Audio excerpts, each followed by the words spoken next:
یو بزرگ متعلق راځي قرآن کریم کې الله فرمای وبدا لهم من الله ما لم يكونوا يحتسبون د قیامت پر ورځ باندې دو ته به هغه خبرې هغه ما څرګندې شي چې دو دنیا کې هغه ګناه نه ګڼه دنیا کې هغه دو خپله پښتو ګڼله یا عزیز ولی ګڼله یا دنیا کې دو د ګناه خیال هغه پې نه و قیامت پر ورځ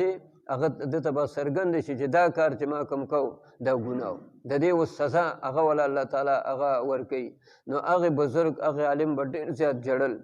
وی به مونږ چې دا څه کارونه کوو یا څه خبرې کوو کیدای شي چې مونږ وایو چې دې کې هېڅ پروا نشته لیکن د قیامت په ورځ باندې دا بیا د ګناه په شکل کې هغه مونږ ته هغه څرګند شي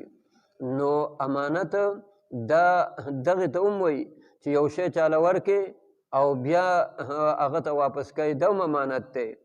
د خبرې د هغې هم امانت دی چې ستا په مخ کې چا یو خبره وکړله پټه او یو جرګه وشوه دا هم امانت